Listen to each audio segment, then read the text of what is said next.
While most MSPs are out there hunting endlessly for new clients, the smart ones know their richest opportunities lie in the fields they already own. My name's James Steele and this is Harvest, where MSPs and industry experts share proven ways to grow profitable revenue from your current customer base. No theory, no fluff, just field-tested strategies that work. Let's grow.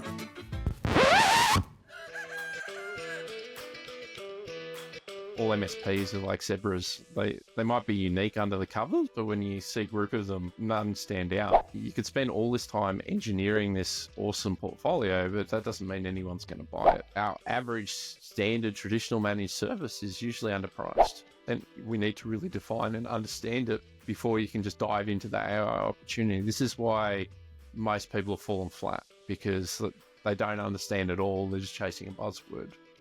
Would you like to double your MSP business this year? I can't guarantee that. No one can. It's MSP guru clickbait nonsense. But James Davis, Chief Strategy Officer at TSP Advisory, with experience at C-level operations, HTG peer groups, and PAX8 Academy, is with me today. And he's got a particular approach, which is all about just getting back to the fundamentals. And he's helped clients actually get to that point where potentially they could be the kind of gains you're looking at. He's going to talk about why rigid service stacks are potentially killing your margins, how understanding your finances really can transform your profitability, and why your clients might be silently planning their exit. So it's brutally honest, it's relaxed, and it's tactical. Don't miss this one. Grab a notepad. Let's get farming. Hi everyone, welcome back to this episode of Harvest. I'm really excited about my guest today, James Davis, because he has some incredible experience from the MSP space, ranging from working with C-level operations, HTG peer groups, some time at the PAX8 Academy working in the APAC region, and now latterly is the Chief Strategy Officer at the TSP Advisory. So basically helping MSPs just like you grow and transform your business. So it's with great pleasure that I welcome you, James. How are you doing? Thanks, mate. It's a pleasure to be here, and I love the name, so we're going to have a fun time. Excellent. Yeah, we've got that right at least, haven't we? We got that right. We've got a theme going here. But before we dive into the whole MSP stuff, can I just ask you, is there a misconception that people have about you when they first meet you? Yeah, there is. Most people think I'm super detailed, so I live this operational life, but I actually hate details. I like being creative and visionary. So I'm a consultant, so the connotations that come with that. But once people meet me, they realize I'm super unprofessional. I'm loose as, and I like to come up with new ideas and help people execute on it. I love that. Super unprofessional. I think you'll fit in well here, James. So listen then, on the MSP front, let's have a little chat. So you've worked with so many MSPs and are at the moment with the TSP Advisory. So you know what good looks like. So are there any key areas among the sort of the most successful MSPs that you work with in terms of, first of all, just that kind of untapped opportunity to improve the business, however that might be?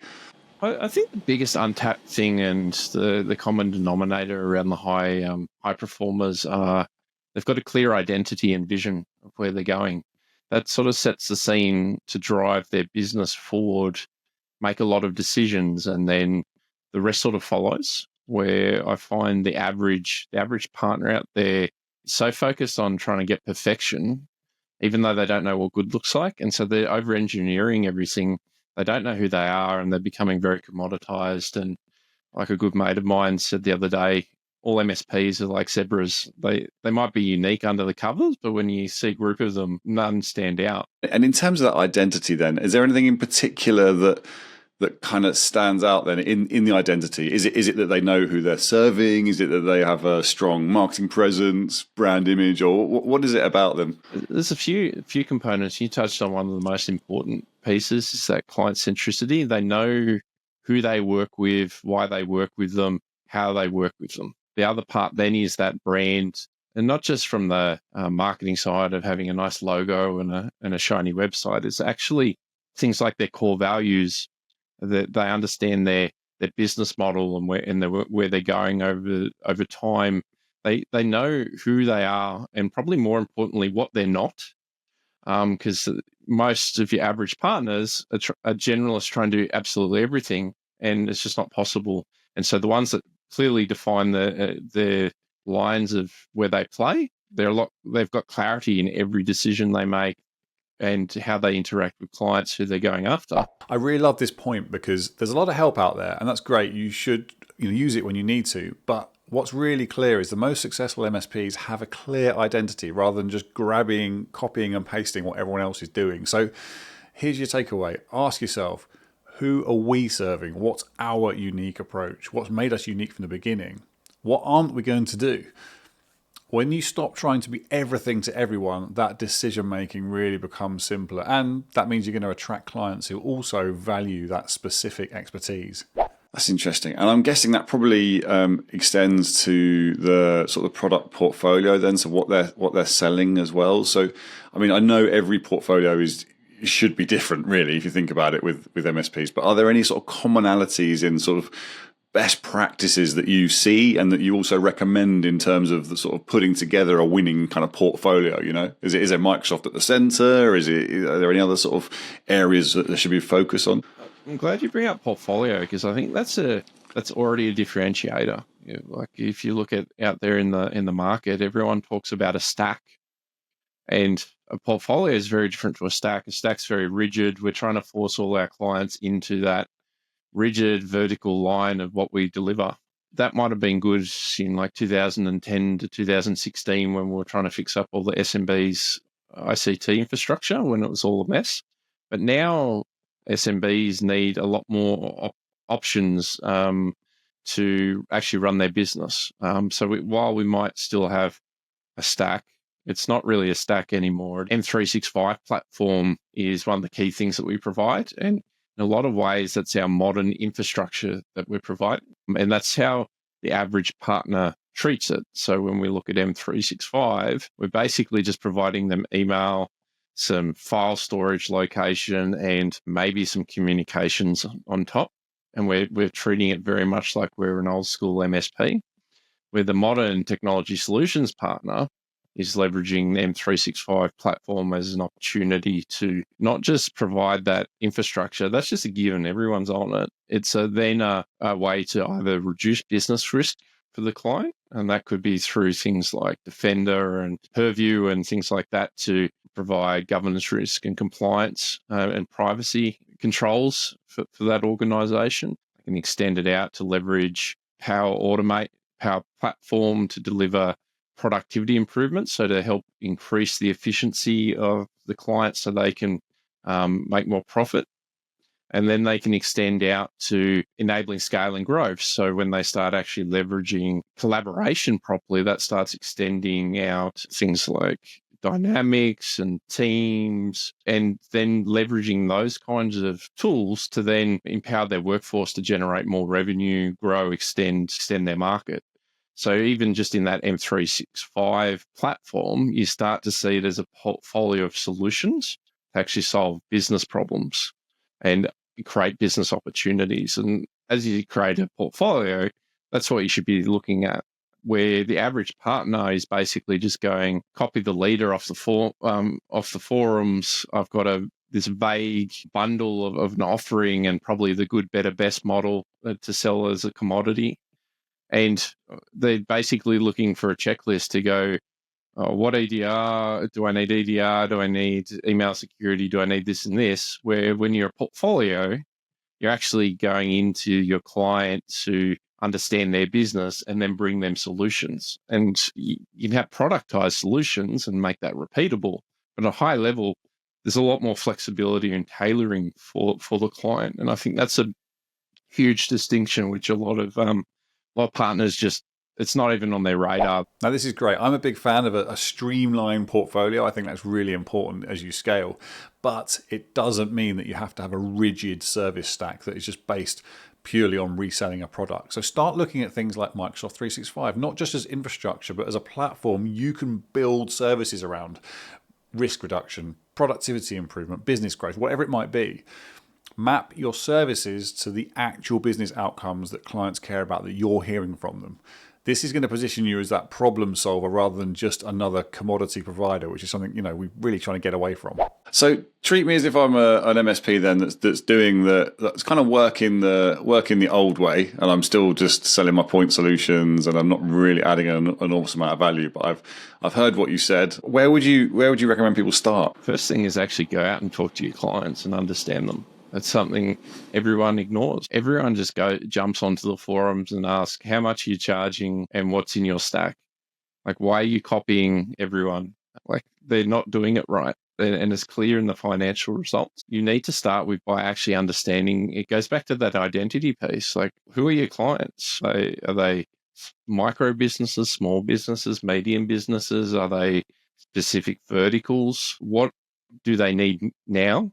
And what do they need next so that you can lead them? You could spend all this time engineering this awesome portfolio, but that doesn't mean anyone's going to buy it. But that's where we do our market research. We've got an established client base that should trust us, that's looking for us to come and understand their business and then bring them solutions. Why don't we just go out to them and ask them, like, how do you make your money? What challenges are there? What major risks do you see? What trends are there in the industry that are affecting you now and that you can see into the future?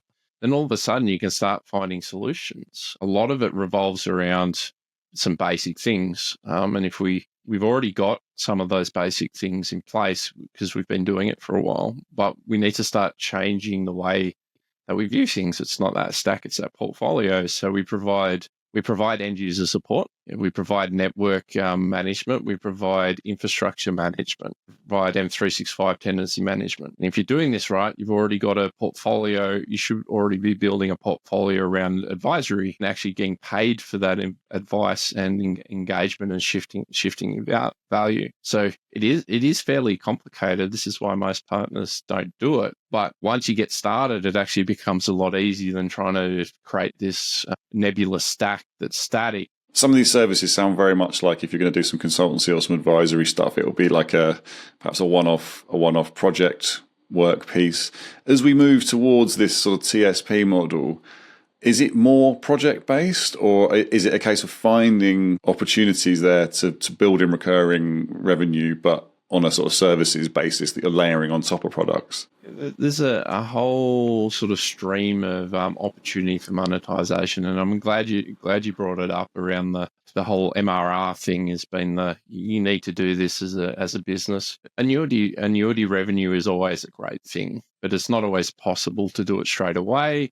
It's not always the best thing for the client or even you sometimes. I contend with a lot of people, again, our profitability shows a lot of us have just locked ourselves into very unprofitable arrangements. So that annuity revenue actually a good thing? But sometimes I'd contend not. So when we are looking at this monetization of these different streams, it's important to think that there's actually different components to a solution. There is that sort of advice stage in the first place, and that could be just a bill by the hour retainer. It could be a fixed price workshop. It could be a recurring model. Once you step off that advisory, you start going into solution design. Again, that could be fixed price, could be charged by the hour. Start going into building and procurement. Again, it could be like a once-off project fee. It could be recurring services revenue. It could be recurring product, or it could be one-time product. But the aim, I guess, is to try and standardize, right? So you are trying to standardize where you can. Yeah, you don't want to be completely bespoke all the time and tailored all the time. You still want to give clients certainty as much as possible, because that's how it becomes a lot easier to sell. We've got to go through a productization phase, and understanding these sort of monetization options and knowing where clients are on the that solution journey it starts to build the sort of building blocks towards that portfolio. And I didn't even touch on adoption work, and which is like end user training and change management type activity. And then we go to that sort of managed side, which we're used to. We're used to the end. But when you break those sort of components down, most of those components we don't actually charge for. Like at least 50% of that, we give away advice all the time for free because we don't value it. We give away solution designs for free all the time. We don't touch adoption at all. But these are all the areas that are really high value and clients want and need. So we need to change our perspective and understand where the clients are, what they value, so that we can then change.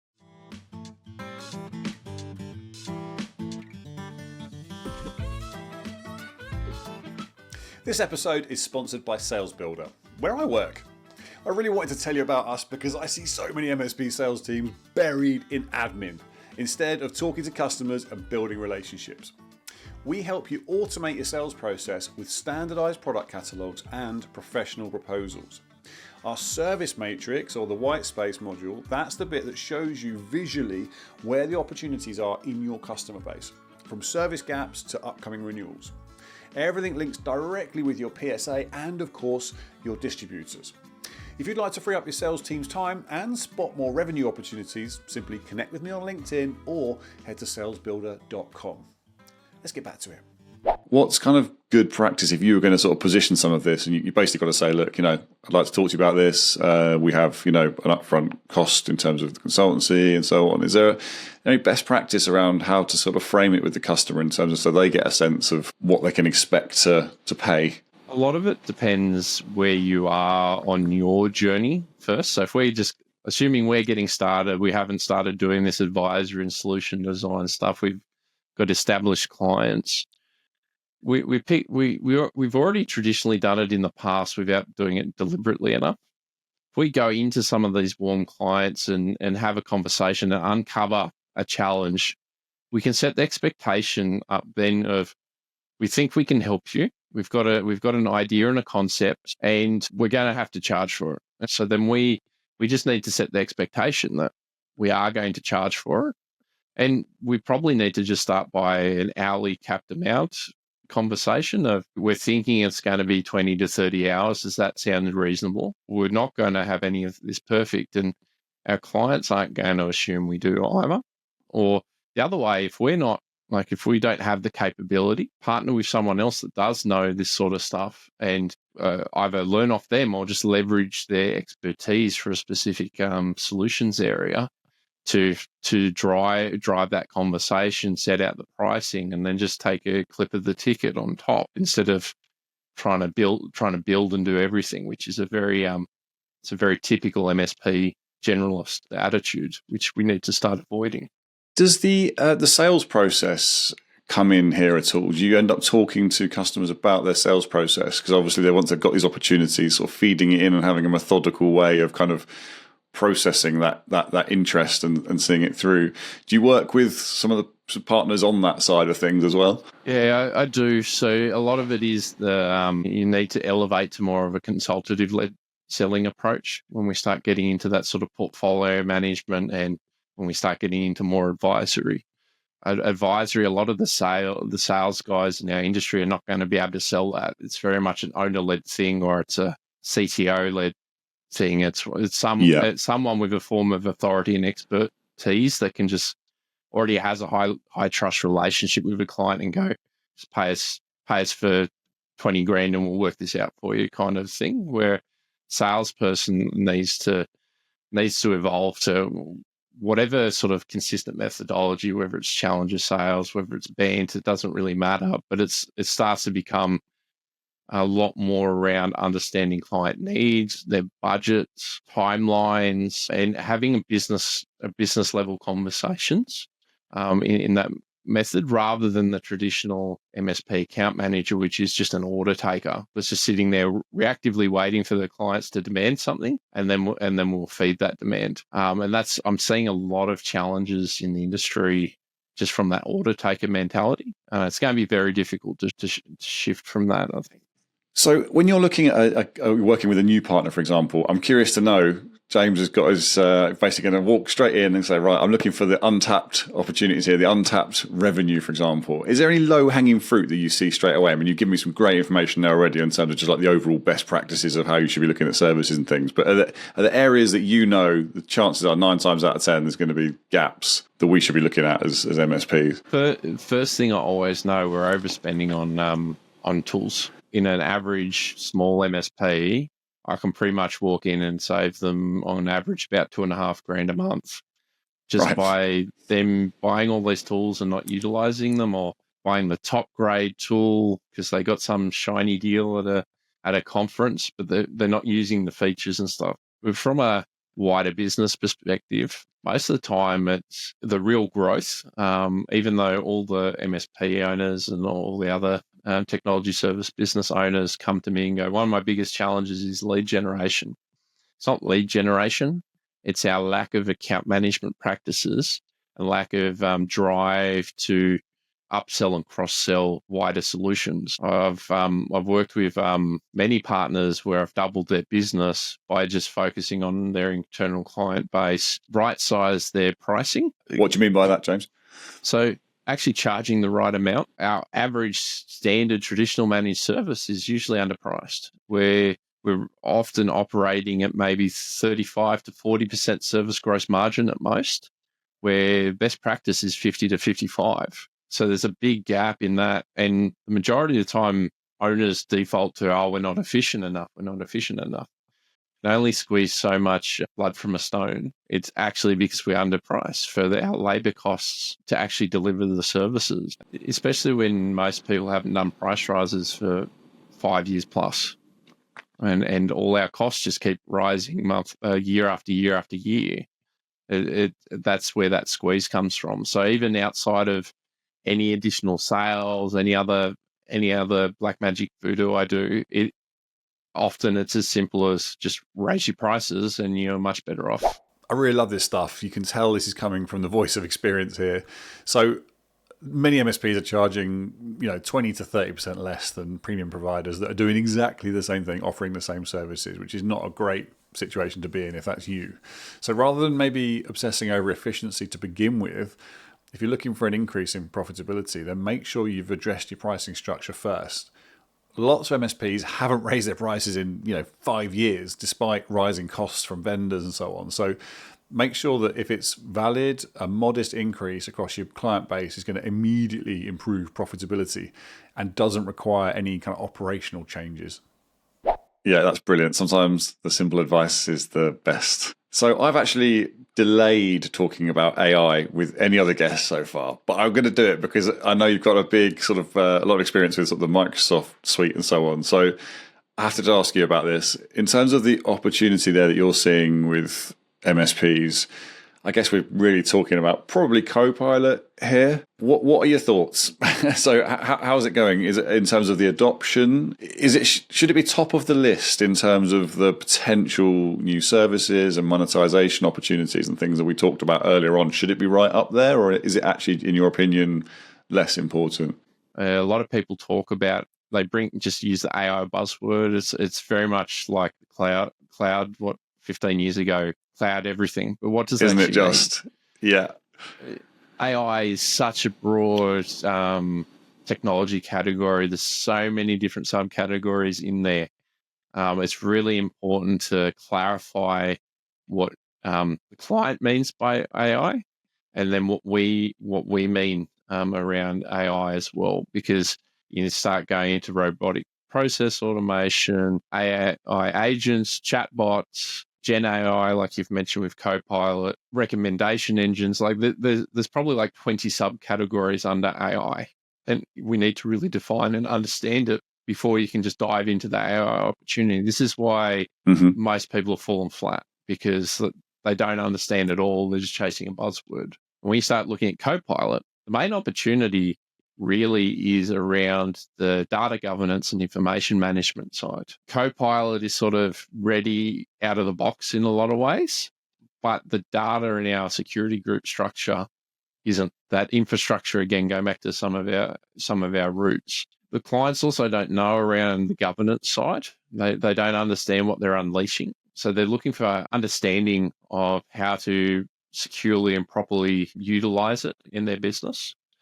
And then on the other side, they're actually looking at how to get an ROI. This is what we forget in the technology side. We get very caught up in the risk side, but how are they going to actually leverage getting Copilot licenses once they spend it? It's not a lot of money, but it also is. And so if we're properly securing it, there's a bunch of opportunity there from GRC engagement from an ongoing compliance aspect. There's uplift projects to to set up their infrastructure in the correct way. There's the initial turning on Copilot and then doing some adoption training. And then there's some adoption training ongoing and leveraging online training and things like that as well. So you've got that end-to-end client journey. But if you're not having that high-level advisory discussion first around what are the businesses trying to utilize it for, how are they governing it, what privacy concerns are there, we end up just flogging a license, and we've missed out on this opportunity, not just to make money, it's actually the opportunity to elevate to a business advisor level and actually have the strategic seat at the table. I've been most excited about the whole AI conversation is it's an opportunity for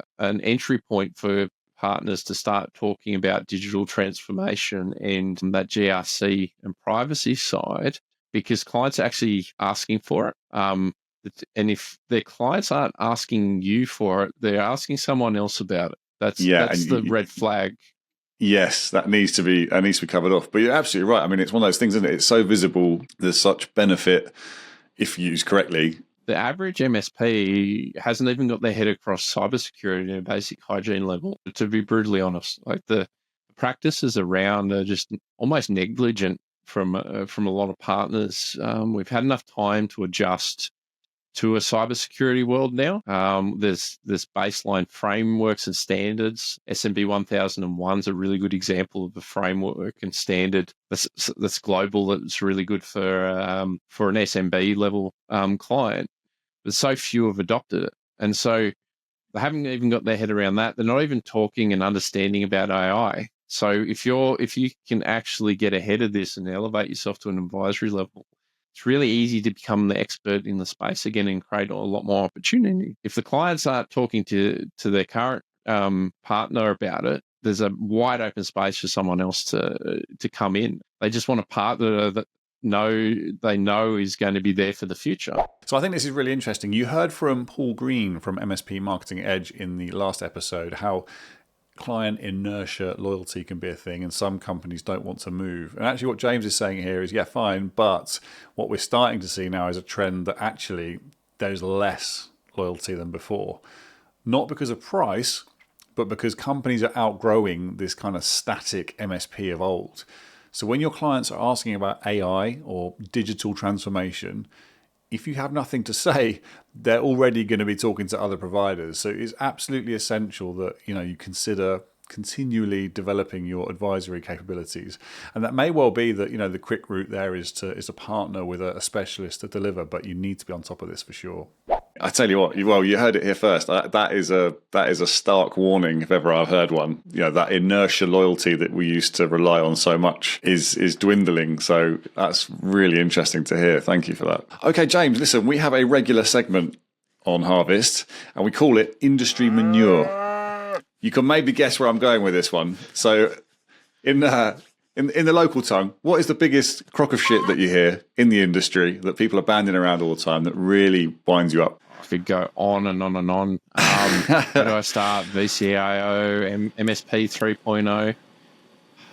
I think a lot of it all boils down to one thing: is there's a lot of thought leadership and generic advice that's still like it's 2010. It's pretty much acting like we're going to be an MSP forever. We're creating that rigid stack. There's a lot of lack of knowledge around where the client market is actually heading. That just then flows through into the whole concept of like the VCIO, which we never actually evolved into. We keep buying into this good, better, best model, which is just a commodity. All of these to me are just driving commoditization and devaluing our industry. I want to see us a lot more professionalized. We should be treated like the financial advisors and the legal advisors and HR advisor level people.